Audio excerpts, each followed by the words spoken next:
नाशिक येथील नामांकित IT company Ashoka business इन्क्ल्यूव्हमध्ये कार्यरत महिलेवरती झालेल्या अमानुष अन्याय, अत्याचार, लैंगिक शोषण, विनयभंग तसेच बळजबरीने धर्मांतरास प्रवृत्त करणाऱ्या या गंभीर प्रकारामुळे आज समाजामध्ये संतापाची लाट उसळलेली आहे।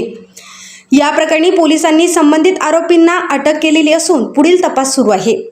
परंतु अशा प्रकारच्या अमानुष व अतिशय घृणास्पद कृत्याविरोधात कठोर कारवाई व्हावी तसेच पीडित महिलांना न्याय मिळावा यासाठी सिन्नर तालुका भाजपच्या वतीने सिन्नर तहसीलला निवेदनाद्वारे केली आहे। तसेच या निवेदनातून आरोपींना कठोरात कठोर शिक्षा व्हावी, सदर प्रकरणाचे गांभीर्य लक्षात घेता जलद गती न्यायालयात सुनावणी व्हावी, पीडित महिलांना व कुटुंबियांना संपूर्णपणे संरक्षण मिळावे व त्यांना जलद गतीने न्याय मिळावा अशी मागणी करण्यात आली आहे।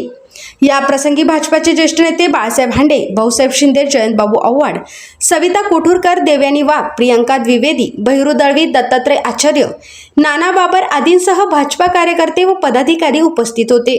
SN न्यूजसाठी समाधान आव्हाड। नाशिक येथील एक बहुराष्ट्रीय company, IT company, multinational company, या कंपनीमध्ये आमच्या अनेक हिंदू भगिनी ज्या कामाला जात होत्या आणि काम करीत असताना त्यांच्यावरती अन्याय, अत्याचारच झाला। इतकंच नव्हे तर त्यांना धर्मांतर करण्यासाठी प्रवृत्त करण्यात आलं। त्यांना त्या कार्यालयामध्ये जिथं नोकरी करतात त्या कार्यालयामध्ये त्यांना नमाज पढायला लावले। अशा पद्धतीनं अतिशय क्रूरपणे त्यांचा मानसिक, शारीरिक असा छळ केला गेलेला आहे। त्याचा निषेध भारतीय जनता पार्टी सिन्नर तालुक्याच्या वतीने करण्यात येत आहे आणि आज आम्ही तहसीलदार साहेबांना निवेदन दिलं आहे। या तहसीलदार साहेबांना निवेदनामध्ये आम्ही स्पष्टपणे म्हटलेलं आहे की आरोपीवरती कठोरात कठोर कारवाई व्हावी आणि आमच्या महिला भगिनींना न्याय मिळावा, त्यांना संरक्षण मिळावं। इतकंच नाही तर हा जो न्याय जे SIT मार्फत चौकशी चालू आहे, आरोपी सर्व मिळालेले आहे, परंतु हे केस जलदगती न्यायालयामध्ये चालून त्या ठिकाणी आमच्या माता भगिनींना लवकरात लवकर न्याय मिळावा अशी मागणी आम्ही आजच्या या निवेदनामध्ये केलेली आहे आणि या कृत्याचा आम्ही जाहीरपणे निषेध करीत आहोत। आपल्या देशामध्ये, आपला देश हा हिंदू बहुराष्ट्र आहे आणि आपण बघितलं आहे का बंगालमध्ये या ठिकाणी हिंदू अल्पसंख्याक आपल्यावरती खूप असा अन्याय होतात। पाकिस्तानमध्ये सुद्धा हिंदूंवरती खूप असे अन्याय होतात। पण या महाराष्ट्रामध्ये, नाशिकमध्ये WNS ही जी कंपनी, या कंपनीमध्ये आणि अशोका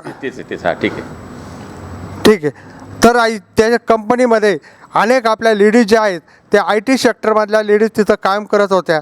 त्या IT सेक्टरमधल्या लेडीजांना या ठिकाणी शिताफीने फितावून त्यांना या ठिकाणी बळजबरीने धर्मांतर करायला सांगितलं। त्यांच्याकडून या ठिकाणी अमानुष असा त्यांचा छळ करण्यात आला।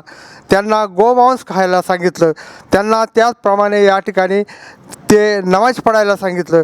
अशा वेगवेगळ्या कुत्र्यांनी या ठिकाणी त्या भगिनींवरती अन्याय करत आला। हे या ठिकाणी हे नाशिकसारख्या शहरामध्ये जिथं या ठिकाणी म्हटलं जातं का हा कायद्याचा बालेकिल्ला आहे, तिथं या गोष्टी घडतात आहे आणि म्हणून आम्ही भारतीय जनता पार्टीच्या वतीने त्यांचा तीव्र असा निषेध करतो आणि आरोपीला लवकरात लवकर कठीण अशी शिक्षा व्हावी अशी या ठिकाणी अपेक्षा व्यक्त करतो। त्या दृष्टिकोनातून आम्ही आज तहसीलदारांना निवेदन दिलं आहे। धन्यवाद। येथे झालेला या महिलांवर अत्याचार, काही इंडस्ट्रीज कंपनी येथे त्या नोकरी करत असलेल्या महिलांवर या मुस्लिम हिंदू धर्माची महिलांवरच अत्याचार केलेले आहेत आणि त्या महिलांना नमाज करणे, मांस खाऊ घालणे आणि नमाज पढणे, धर्म बदलणे हे त्यांना प्रवृत्त केलेलं आहे। तरी त्या महिलांनी नोकरीच्या आमाशापोटी त्यांनी हे कृत्य करायला लावलेले आणि त्यांना या दडपशाहीमुळे आज एक नाही तर बरेच असे तिथले जे मॅनेजर असतील, सुपरवायझर असतील, यांनी त्यांना खूप अशा वेगवेगळ्या प्रकारे त्यांचे बलात्कार असतील, त्यांना लग्नांचे आमांश दाखवून त्या बायांना फसवलेलं आहे। तरी या महिलांना फसवणुकीच्या गुन्ह्याखाली त्यांना जास्तीत जास्त कठोर अशी शिक्षा व्हावी आणि त्या महिलांना न्याय मिळावा आणि इथून पुढे असं या मुस्लिम समाजाला चाप बसावा अशी जेवढी आमची विनंती आहे। जय महाराष्ट्र, जय हिंद। केला ते जिहादी प्रकरण का आणि हिंदू समाज आत्तापर्यंत जागरूकता आहे, पण अजून किती जागृत व्हायला पाहिजे. आज तुम्हाला सगळ्या माझ्या युवा पिढीला त्याचप्रमाणे सर्व हिंदू समाजाला माझी अशी मागणी आहे. सिन्नर महिला शहर अध्यक्ष या नात्याने मी आज नाशिकमधील माझ्या ज्या भगिनींवर अत्याचार झालेला आहे त्या अत्याचाराचा बदला म्हणा किंवा त्या अत्याचाराविषयी आपण जी दखल घेतलेली आहे त्याचा आम्ही आज इथे जाहीर निषेध करत आहोत. धन्यवाद. नाशिक शहरातल्या अशोका बिझनेस एन्क्लेव्ह नावाच्या नामांकित कंपनीमध्ये हिंदू मुलींवर अनंत अत्याचार करण्यात आले. ह्या खरं तर उच्च शिक्षित मुली, IT इंजिनियर, आम्ही समजू शकतो अडाणी मुली असतील, पैसे नसतील त्यांच्याकडे, गरिबी असेल, त्यांचं धर्मपरिवर्तन जर होत असेल तर ते समजू शकतो, त्याचाही आम्ही निषेध करतो, ते होऊ देणार नाही. परंतु ह्या उच्च शिक्षित मुली यांचे लाखांचे पगार, तरीसुद्धा ह्या उच्च शिक्षित मुली या जिहादी वृत्तीच्या डुकरांनी यांच्या फासात अटकवल्या. आणि केवळ अटकवल्याच एवढं नाही तर त्यांचं धर्म परिवर्तन केलं, त्यांना गोमांस खायला लावलं. या जिहाद्यांनी ह्या मुलींशी शारीरिक संभोग केला आणि एवढ्यावर न थांबता या मुलींच्या मार्फत एक फार मोठं रॅकेट तयार करून जास्तीत जास्त मुलींचं धर्मपरिवर्तन करण्याचा प्रयत्न या जिहादी वृत्तीच्या या डुकरांनी केलेला आहे. खरं तर आज महात्मा ज्योतिबा फुले यांची जयंती. महात्मा फुले यांनी मुलींच्या शिक्षणासाठी, मुलींच्या सबलीकरणासाठी अनंत प्रयत्न केले. अंगावर शेण, माती, चिखल खाल्लं आणि मुलींना ह्या देशाच्या जागरूक नागरिक व्हावं, स्वबळावर उभे राहणाऱ्या नागरिक व्हावं अशा अपेक्षा ठेवून त्यांनी मुलींसाठी भरघोस असं काम केलं. आणि आज ह्याच मुलींवर, ज्या सुशिक्षित आहेत, ज्या उच्च शिक्षित आहेत, ज्यांना खूप चांगला भरीव असा पगार आहे, ह्या मुली या जिहाद्यांच्या नादी लागून धर्मपरिवर्तन का करतात हा प्रश्न आम्हाला पडलेला आहे.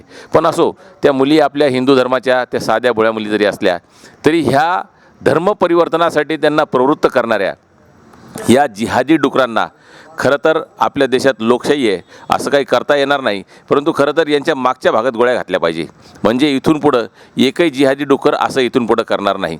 परंतु तरीसुद्धा आम्ही अपेक्षा ठेवतो महाराष्ट्र शासनाकडून. सरकार आमचंच आहे, गृहमंत्री आमचे आहे, कर्तव्यदक्ष आहे, मुख्यमंत्री आहे ते स्वतः.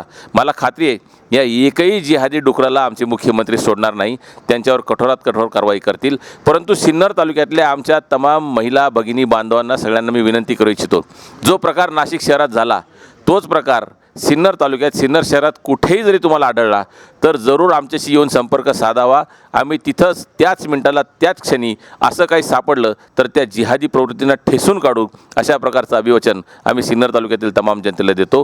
ही जी घटना झाली हिचा जाहीर निषेध करतो आम्ही सिन्नर तालुका भारतीय जनता पार्टीच्या वतीने. आणि ज्यांनी हे कृत्य केलं त्यांना नक्कीच कठोरात कठोर सजा होईल अशी आम्हाला खात्री आहे. एवढंच बोलताना थांबतो.